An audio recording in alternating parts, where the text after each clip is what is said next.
Bonjour petits et grands lecteurs, on se retrouve aujourd'hui pour une vidéo à propos d'un mythe littéraire. Un mythe qui se doit d'être rétabli. Nous allons parler du mythe de la séduction, du séducteur ou encore de la séductrice. Je vais pas vous parler de Édouard scintillant ou Jacob qui retire sa chemise. Je vais vous parler des vrais, des bons, des gros séducteurs. Celui qui séduit bien, celui qui séduit parfois mal. Je vais vous présenter 6 livres qui parlent de séduction par le biais de séducteurs ou encore de séductrices. On va commencer par le classique dans le genre, celui que tout le monde cite quand on parle de séduction. Je parle des Liaisons dangereuses de Suderlo de Laclos, donc de Laclos et de Stéphane Fries. Qu'est-ce que c'est les Liaisons dangereuses? C'est un livre épistolaire, c'est-à-dire que ce sont des lettres qui sont formulées entre le vicomte de Valmont, voilà, beau gosse, et la marquise de Merteuil. Alors, ces deux personnages ont pour point commun que ce sont tous deux des séducteurs, et tous deux vont mettre en place un piège de séduction envers leurs victimes. Le vicomte de Valmont est un homme qui a énormément de femmes à ses pieds, voilà, c'est un très grand séducteur, un peu la caricature de ce modèle, et il va tomber un peu sur un os en voulant séduire, elle s'appelle la présidente il me semble, Madame Merteuil, la femme avec qui il échange les lettres. Ils vont se lancer tous les deux un pari. Madame Merteuil va lui lancer le pari de séduire cette femme un peu différente des autres, tandis que lui la prévient parce qu'elle joue un jeu assez dangereux avec un homme qui a été connu aussi pour sa séduction. Donc, deux portraits de séducteurs. Le vicomte de Valmont est une caricature du séducteur en soi. Il pose des pièges à sa victime, il se fait passer pour un homme bon, généreux, à l'écoute, mais en fait c'est quelqu'un d'assez mauvais.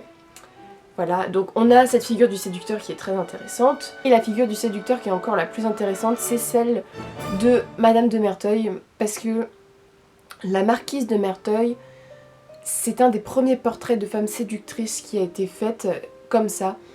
Elle aussi, elle est mauvaise, elle se met du côté des femmes, voilà, mais elle se considère pas comme une femme comme les autres. Elle fait tout un discours féministe qui est très intéressant, parce que la séductrice est avant tout une féministe dans ces histoires-là. Et cette femme va essayer d'enrôler des hommes, voilà, sous sa coupe, et elle va se frotter à un homme notamment auquel il ne faut pas se frotter, qui a déjà eu des aventures avec d'autres femmes, il a couché avec ces femmes et il a réussi à retourner les amants de ces dernières en devenant leur ami, voilà, et à condamner les jeunes femmes alors que lui il s'en sort indemne. Ce livre montre clairement que il faut mieux être séducteur que séductrice. Voilà, c'est un livre qui se finit assez mal, assez tragique, mais qui est très très bon. Il y a plein de pièges, il y a plein de choses sur la séduction, comment la séduction ça peut être horriblement fait. Tout ici est malsain en fait, tout est fait dans le malsain. Voilà. On part de bons sentiments parce que le vicomte de Valmont, on pense à un certain moment qu'il est amoureux de la jeune femme, mais c'est surtout que ça tient à un pari, c'est un peu la base, voilà, du truc un peu dégueulasse. Mais c'est un super roman sur le jeu de la séduction, ses travers, ses torts et ses conséquences parfois désastreuses. On va rester avec ce rapport aux femmes. Alors ici, c'est un livre que j'ai choisi personnellement, que je n'avais pas étudié dans la classe de la séduction. Ici, on va vous brosser des portraits de séducteurs. Ce sont des femmes qui dressent des portraits d'hommes. Donc je vous parle de Ovide, Lettres d'amour, les héroïdes. Donc, qu'est-ce que c'est les héroïdes? C'est un livre superbe. C'est un livre de femmes, alors toutes les femmes qui adressent des lettres à leurs amants. Donc il y a énormément de personnages. Il y a Briséis à Achille, donc Briséis c'est la jeune esclave que Achille enlève. Il y a notamment celle que j'aime beaucoup et qui est très cruelle, celle d'Ariane à Thésée. Voilà, ce sont des lettres de femmes, alors soit qui blâment leurs amants, soit qui leur disent leur amour, mais en clair, à chaque fois on a des portraits de séducteurs, ce sont toujours des hommes qui se sont montrés en séducteurs et qui ont trahi les femmes qu'ils aimaient. Alors, on a le cas de Médée qui a été trahi par Jason. On a Phèdre à Hippolyte, voilà, je vous renvoie mon petit classique, Hippolyte a fait de la séduction un peu non voulue, il a séduit sans vouloir séduire, c'est une autre image du séducteur qui est très intéressante. On a voilà, beaucoup de portraits de femmes sur les séducteurs, sur comment les hommes ont réussi à les manipuler. C'est très intéressant parce que ça nous fait retravailler notre culture gréco-latine. C'est vraiment un point de vue très intéressant des femmes sur les hommes et sur leur séduction parfois horrible, sur tout ce qu'ils ont fait d'horrible, tout ce qu'ils ont nui envers elles, et à chaque fois elles ont été abandonnées en fait, et c'est terrible. Du côté un peu magique de la séduction, parce qu'on a vu la séductrice, le séducteur, voilà, je vous en parle un petit peu, qui est Hippolyte, qui séduit sans le faire. Il y a aussi la séduction par la magie, par le côté un peu fantastique. Donc je parle d'un livre que j'ai énormément aimé, c'est L'Ensorcelé de Barbey d'Aurevilly.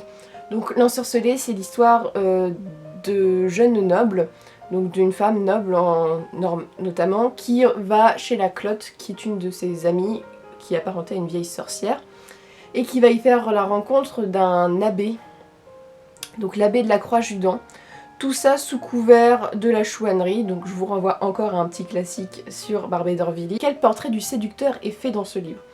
C'est une séduction un peu par la magie, parce que Marie, je crois qu'elle s'appelle comme ça, non, Jeanne Le Hardoué est une femme très belle, très courageuse, et elle va tomber amoureuse d'un homme complètement défiguré, parce que la croix de l'abbé Judan a été défigurée par les bleus. Et quand il arrive, il y a toute une atmosphère fantomatique, fantastique, qui se cache derrière, et on voit très bien que c'est un peu la magie qui opère, parce que lui, il séduit non par sa beauté, mais par son silence, par son mystère, par le côté un peu bad boy qu'il a. Voilà. Et c'est un livre aussi très tragique. Souvent, dans les livres de séduction, ça ne se finit jamais bien.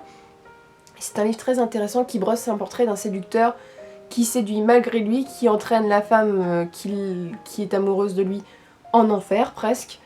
Et voilà, c'est un très beau portrait de la séduction par la magie, selon moi. Toujours ce côté fantastique. Je peux pas vous parler de séduction et de séducteur sans vous parler peut-être du séducteur qui m'a séduite le plus dans la lecture. Je parle de Dorian Gray, de Oscar Wilde, donc le portrait de Dorian Gray. Dorian Gray, c'est la représentation du séducteur, c'est l'histoire d'un jeune homme qui est magnifique, qui va être approché par un autre homme qui fait la figure, qui est une sorte de figure du serpent dans la Bible, qui est lui-même séducteur. Il séduit Dorian en lui proposant la jeunesse éternelle. Dorian va accepter parce que c'est sympa d'être jeune. Et Dorian va devenir séducteur lui-même. Il est tellement beau, il est tellement pur que toutes les femmes qui vont être sur son passage et tout le monde va tomber amoureux de lui. Le problème, c'est que ils sont tellement séduits qu'ils se suicident pour la plupart du temps. Ils meurent d'amour pour lui. Voilà, c'est un séducteur qui séduit malgré lui, qui séduit aussi par plaisir à la fin, un plaisir morbide.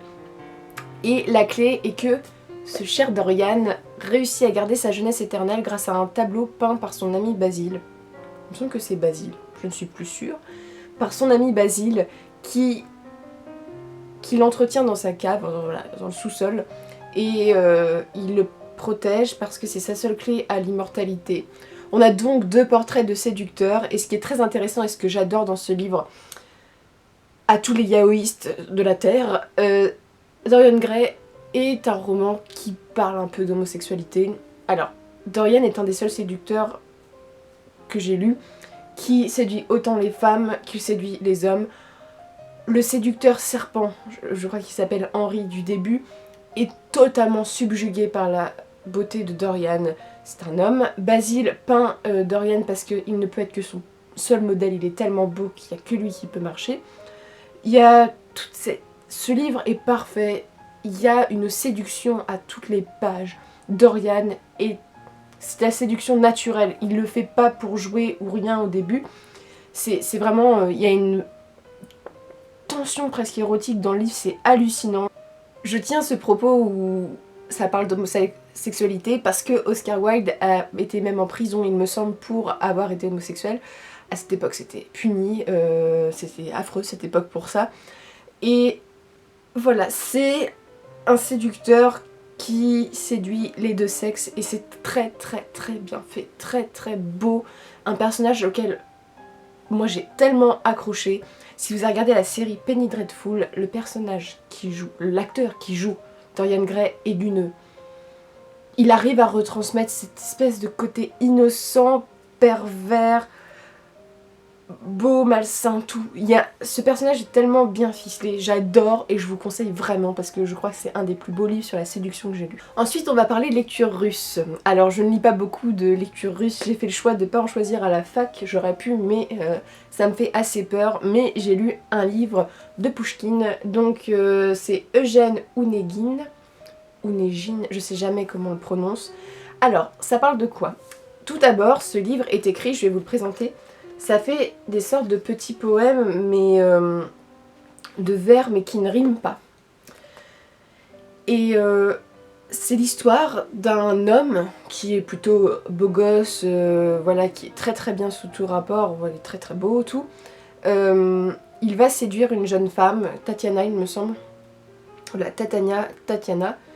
C'est un personnage très byronien comme on peut dire. Et elle tombe amoureuse de cet homme un peu parfait. Cet homme va avoir le malheur de tuer le fiancé de la sœur de Tatiana. C'est très compliqué, mais dans les romans russes, ils aiment bien les trucs entre familles. Et il y a un gros dilemme de cornélien qui se pose à elle. Et il va fuir, et quand il va revenir, lui qui avait repoussé Tatiana parce qu'elle était un peu moche à l'époque, il en avait rien à foutre, et bah il va retomber amoureux d'elle, sauf que elle a trouvé un mari, et voilà, on va savoir comment ça se finit. Portrait du séducteur un peu pris à son piège. Alors j'aime beaucoup ce genre de séducteur. C'est le séducteur qui tombe amoureux de sa proie et parfois sa proie se retourne contre lui. C'est un beau portrait de séduction. C'est un très beau livre. J'ai beaucoup aimé cette atmosphère russe. Cette chose, voilà, c'est très surprenant. La fin j'ai beaucoup aimé aussi, mais je vous laisse à découvrir parce que c'est l'intérêt du livre. C'est voilà, toute cette période de duel, tout ça, d'amour déchiré, d'amour impossible, et ce portrait du séducteur qui est très sympathique parce qu'on a un peu voilà, ce piège de l'heure aux heures arrosées. Enfin je vais vous parler d'un livre qui m'avait premièrement dégoûtée, c'était mon premier avis, et les semaines, les mois passant, je me dis en fait ce bouquin est un chef-d'œuvre presque. Il m'a tellement dégoûtée. Alors c'est le portrait du séducteur dégueulasse, comme je peux dire, c'est le gros séducteur gros porc. C'est un personnage que j'ai haï, mais un livre que vous connaissez, je pense tous, ou du moins vous êtes une grande majorité à le connaître parce qu'il est très connu. Donc il s'agit de Woman de Charles Bukowski. Donc il s'agit de l'histoire, alors je vais prendre le nom de Henri Chinaski, qui est Bukowski lui-même. En fait c'est un peu une sorte de portrait, qui est un auteur, un soulard, un pervers, tout ce que vous voulez, qui va faire tourner la tête des femmes, alors des jeunes femmes, il est très très friand des jeunes femmes, alors que lui c'est un vieux dégueulasse, le portrait de lui est très très... Bon. Il va avoir énormément de relations sexuelles, alors c'est un des livres où c'est très explicite. Avec ces femmes, il va les manipuler, il va faire des choses horribles, et en fait c'est le portrait d'un séducteur. Moi j'avais du mal à comprendre comment ces femmes pouvaient être amoureuses d'un mec comme ça. C'est un génie en soi, c'est voilà, c'est cette ambiance malsaine du séducteur, et du séducteur qui est toujours malheureux parce qu'il trouve jamais la femme qui lui convient, parce que le séducteur en soi cherche toujours une femme, et il ne l'atteint jamais parce que c'est un portrait de la femme qui se fait, qui est totalement erroné. Et ici, bah voilà, on a plusieurs portraits de femmes qui vont être tyrannisées par cet homme malsain, pervers, tout ça. Et c'est un très très bon livre. Alors, à ne pas mettre entre toutes les mains parce que comme je vous dis, il y a du sexe. C'est très malsain, c'est très crade, ça met très mal à l'aise. Alors moi pendant la lecture j'étais très mal à l'aise. Ce mec m'a fait extrêmement peur, mais c'est un séducteur un peu des temps modernes. Et c'est un séducteur dont on ne comprend pas vraiment en quoi il réussit à séduire vu son physique et sa façon d'être, mais il réussit quand même, et c'est un peu son charisme qui marche. Mais c'est un livre, voilà, je vous ai présenté plusieurs types de romans et celui-ci est peut-être celui le plus proche de notre époque. Alors donc voici ma sélection des 6 romans que je peux vous présenter. Il y a énormément d'autres romans que j'ai lus sur les séducteurs, mais je vous ai présenté 6 livres que j'ai aimés en fait, parce qu'il y a des portraits de séducteurs que je n'ai pas aimés, que j'ai trouvé inintéressants. Voilà. Et trop bateau, parce qu'il y a des séducteurs, je vous ferai sûrement une autre vidéo et n'hésitez pas à me le dire, sur les grandes figures de séducteurs. J'ai eu un cours là-dessus et donc on peut en parler, je peux vous faire peut-être un petit classique ou petite vidéo sur les séducteurs typiques. N'hésitez pas à me dire si vous avez lu ces œuvres, si vous avez lu d'autres œuvres sur les séducteurs, parce que c'est une figure mythique encore très présente, que ce soit à la télé, dans les séries, dans les livres. La séduction est présente dans beaucoup de romans, et souvent elle est très malsaine, elle est très horrible, et souvent exercée sur les hommes, exercée par les hommes sur les femmes, d'une façon assez malsaine. Je vous souhaite de très bonnes lectures, une très bonne journée, et n'hésitez pas à me dire si vous avez lu ces livres ou si vous comptez les lire.